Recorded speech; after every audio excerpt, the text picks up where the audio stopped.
chair over here. Well, listen, the first thing I have to say is the tailoring inside is very nice. I wish I could say the same, but it looks No, like I'm sorry. somewhere in the West End there's a cortie without seat covers. You think so?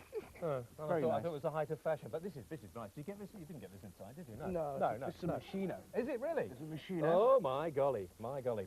How are you feeling now? Stressed out a bit, but getting back to normal, you know. Sort of, I've got a lot off my chest. I mean, I heard you say at the beginning of the week that you had to do a lot of crying, you had to do a lot of shouting, you had to talk about this a lot, to really get it out of your system. I wondered how you felt about other people you met while you were in there who are on remand, who feel the same way and don't get the chance to do this. I think that the remand system itself is disgusting. I mean, we live in a country where you're supposed to be innocent until proven guilty, so why would you be sending innocent men to jail in the first place, you know? I mean, unless they've got a reputation of not turning up for court or, you know, not adhering to their bail conditions. A bail is an automatic right of all people, you know. You should have a right to bail. Why didn't you get bail? Well, they kept saying, at first, the first reasoning was I would interfere with the witness. Really? That's what they said. And, but they'd moved the witness from her home address a day after these allegations were made, so... But you see, I mean, as well as being a very well-known personality, which means obviously that people are going to follow you around and everything else. That's one of the reasons I would have thought you were less likely to interfere with a witness than anyone else. I know, but then they started saying I'd abscond as well. So they refused me bail, saying I'd run away, I'd hire a private plane and flee the country. And I was just saying, get me to court. I want to put, you know, I want to clear my name. I want to get my side of the story across. It seems from reports of the case and everything that we've read that everything was done wrong. There was no medical examination of the woman for 30 hours. That everything that could have gone wrong as far as the prosecution was concerned did go wrong. And still they shut you away. I mean, I wonder whether you should have got hold of your solicitor and said, this is not on, what are you doing? Well, my solicitor was, you know, was trying his best to get me out. When the police came round to my house and said, like, you know, you're under arrest for rape, I mean, after I stopped looking for Jeremy Beadle and started, like, taking this a bit more seriously, I said, just get me to a doctor. I mean, you know, take any sample you want, and they take pubic hair, saliva, blood, urine, spermal swabs, and I gave them all the samples they could, saying, you know, anything you want, just clear my name.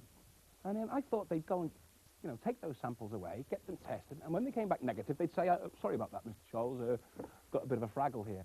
But they didn't. They took the samples and threw me in jail, and I had to wait 3.5 months before the forensics were back, and they realised that all the forensics were negative, and then they decided, okay, it's been committed to trial, we'll give them a bit of bail.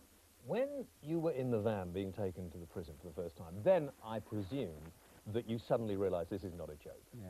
What was going through your mind when you were being driven there? Well, I just kind of hated the newsreader on Capital Radio, because I'm in the sweat box, and they've got the Capital Radio on full blast, and it's like, Craig Charles, go accused of rape and remanded in custody at the Southwest Manchester. I was like, oh, I was devastated. When you got there, you'll have to write and tell them about that. Perhaps they can get new newsreaders. When you got there, you have to strip. Oh, you have to go through a very, very intimate body search. Okay, there's like there's two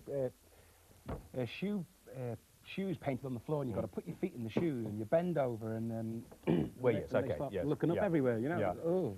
When you got into the cell, I mean, we've all seen the films, haven't we? I mean, everybody's seen these films where you're flung into the cell with this great big bloke, and he starts bouncing you around. You're my toy boy, right?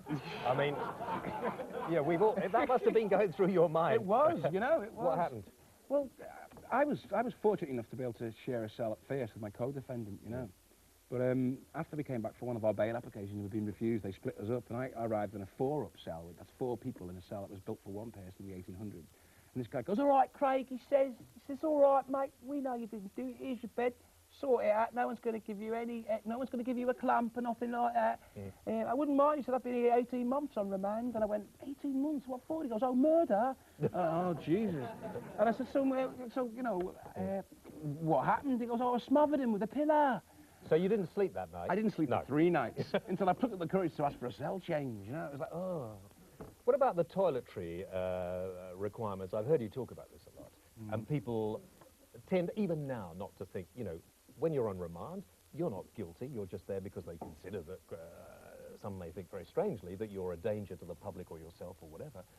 But you're still put into some of the worst cells that we have, even now. Wandsworth prisons are a really draconian sort of establishment, and there's no toilet facilities in the cells or anything like that, so you're locked up 23 hours a day with like 3 other men, and you've all got to defecate in the bucket and urinate in the bucket, you know? Not at the same time. Not at the same time, not at the same time.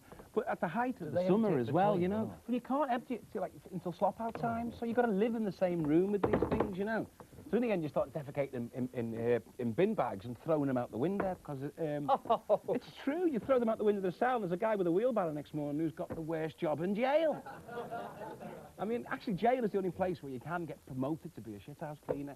Really? Yeah. I mean, at least it got me out of the cell, because at first I was in like 23-hour bang-up, it's called. I was locked up in a cell for 23 hours a day. You see, having said this now on television a number of times, perhaps people would think this is a great deterrent. Perhaps the crime rate's going to go down. It doesn't seem to work as a deterrent to quite a few people who seem to go back again and again. It makes me wonder in a way, you know, why they do put so many people in jail on remand. I mean, it makes you wonder if it's got something to do with the privatisation of jails. You know, they're going to privatise them, and if it's nice to see that the remand wings are always full so that people might come in and you know, bid for them. We're going to talk a little later with Gary, who's going to come up here and join us about the legal business. Sorry, I wanted to ask you, a lot of people might want to ask you, is why you decided to suddenly go and sell your story, and I think part 2 is coming up this week, to the Sunday newspapers. Well, at the end of the day, they were going to write the story. It was a pretty horrific story, I must admit. But they were going to write the story anyway. So I might as well have got in there and sort of put my side of the story across, rather than the smear and the innuendo that had been happening in court. You know, I mean, this was like a form of legalised libel. It was like this woman stood on the witness box and thought, just addressing the jury, go, members of the jury, this man is evil. And forget the fact that there was 0 evidence in this case. 0 evidence. She just kept, you know, libeling me and defaming me. And because, of course, you know, the press are there to print it. The saddest thing I thought, and not a lot of people may know, that you've got a family, you've got a young son, and actually you had to phone him, well, you didn't have to, but you phoned him from prison yourself. Yeah. Can you remember that? Yeah, it's probably the worst. That's probably the worst moment of my life so far. Just like, because my son knew I was in jail, he was getting stick at school, you know, he was only 6, and it's like, you know, the nature of these allegations are disgusting. I kept thinking, people think I'm a pervert, people think I'm off my head.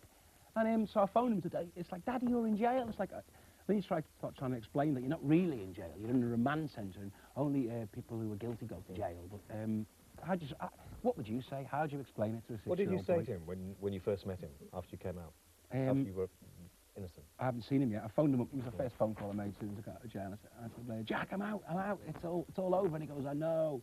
So I get him for the weekend. Great. We'll talk to you later. Ladies and gentlemen, for the moment, Mr. Craig Charles.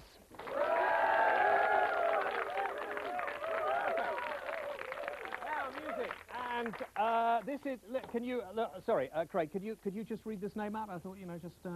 Jason Mariano Kuchak. Beautiful. And Sun in the Rain.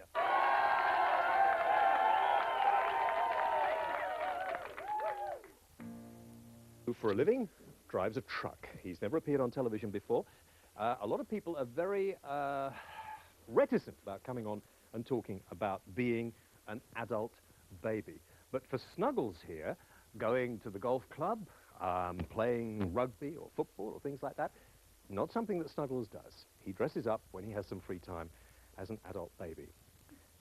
And this is, you know, I'm treating this with great sort of sensitivity, I think, Snuggles, basically. How long have you been doing it? Oh, since I can first remember, about 5 years old. I decided at that time, well, you know, you're very young, aren't you? But it was something that I felt like doing at that time. Not consciously sort of putting nappies on or things, but, you know, just a pair of like plastic pants or something. And at that time, that was quite exciting for some unknown reason, you know. And from then on, it sort of like was in the background, you know. Could I mean, I can understand, well, like, dressing up as a baby, but you're dressing up as a girl baby, is that right, or not? Yeah, that's true, yeah. That's because it's sort of like more cute. Yeah. That's the sort of impression that I want to put over. It's sort of like more cute and, you know, I want to look sort of cute and cuddly. Yeah, and you do, and you do. Oh, thank you. Do you have friends who do this? I mean, do you go out with friends, or is this something you do? Yeah, there are friends. I have friends within like certain circle, like Mummy Hazel's sort Yes. of circle. Mummy Hazel is And- here with us tonight. We're going to talk to her. One of her very rare interviews, I might add. Right. Yeah. So not other friends, just those, really. Yeah. So are you married or? No, I'm single. No. Do you have people? I mean, do you have a flatmate or somebody you live with? Do they know what you get up to? I People think at they work? suspect. I've got people at work. Some people at work understand. These are fellow lorry drivers. And Yeah, fellow lorry driver. Yeah. I mean, everybody's got something that they'd rather not talk about. they rather not talk about, but I'm not quite like that. I Yeah. mean, I don't think it hurts anybody. Is it a sexual? I mean, is it a sexual deviation? Is No, it? It's not at all. No, it hasn't got a great deal with sex at all. I mean, you know, I'm sort of like the same as any other bloke, sexually. Well, hopefully, and Yes. and no, it's just wanting to sort of like feel warm, safe, secure, and going back to certain times when you know you were loved. etc. Hazel is with us. This is Mummy Hazel over here. Now, Hazel, you run. Well, tell me what you run. I mean. Well, several things. Amongst them, the Hushabye Baby Club, which has brought a lot of lonely people together. It's also, well, we've made a fair impression, I think, now on the fetish world. They know that we exist. Yeah. And the main point that we always want to get over is that Do you these want to come people want and to give be Snuggles the a bottle baby. while you're doing this? Yes, Because I I think could he's do feeling this. it's probably Yeah. time, and as you talk to me. Yeah, go on. Feeding time. Yes, yeah. And what is in there? Is it now? It's milk. Oh, good, SMA, fine, yes. yeah, Nothing yeah. in it, just No, milk. Yes. And he enjoys your bottle? Enjoy your Yes, he bottle? loves Good, it. good, good, good. Yes. So is there a sexual connotation with this or For not? some people there is, and other people it's just Yeah. a way out of stress.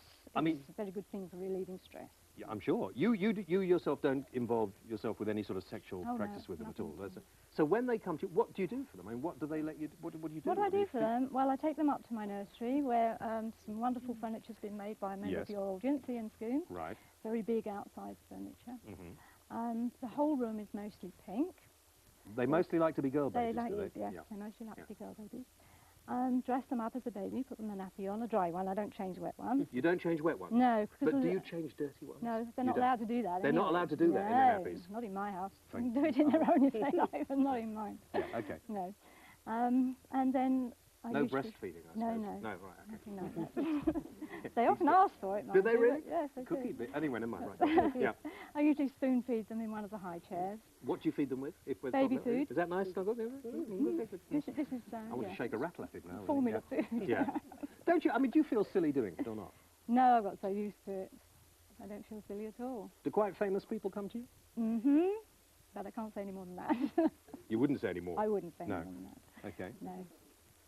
Wouldn't like to break a confidence. No, no. I'm still waiting for you to turn up. Yeah, well, I haven't done yet. But funnily enough, I asked Gary Jacobs if he'd dress up like this at the beginning. And what did you say, Gary? No, you didn't. Way, no, I said. Gary said absolute. Sorry, Hazel. Gary said no way at all. I don't do any sexual fetishes or dress up like this, and I don't dress up as a judge. Absolutely right. And you don't do that. I won't dress up as a barrel scribe. Okay. Funnily enough, we found this photograph of Gary Jacobs.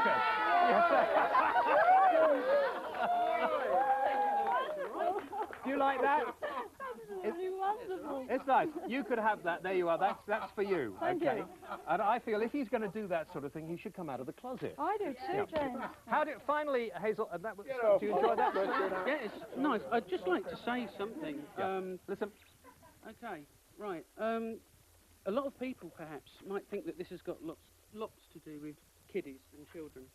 That is absolutely nothing to do That with they think children there may be at some all. sort of paedophilia. That's right, Yeah. and that is something that we all would like to get over. That it is got nothing to do at all with children or babies or anything like that, other than me wanting to try and be one. Okay. Lastly, how much does Snuggles have to pay for this sort of thing? For an overnight stay in the nursery, he would pay, because he's a club member, he'd get a reduction. He'd only of pay course. £80 a night. And he's got all his own clothes, so he doesn't need to hire any. Yes. And a lot of them are into restraints, so they have to pay extra for that. Oh, really? Oh, yeah. Yes. Yeah, fine. And I tried to find out where you come from, and it's very, Very you're difficult. very, very... So how do people find out about you? I advertise in Forum and Yeah. Exchange and I Mart see. and Fetish Oh, Times. yes, right. Ladies and gentlemen, Snuggles and Mummy... Well, no, I can't... Mummy Hazel... Jerry Hayes. Does Jerry go or not? Does he want one of these? Yes, he might do. Ladies and gentlemen, Mummy Hazel and Snuggles. Thank you very much indeed. Terrific. Thank you. Thank you.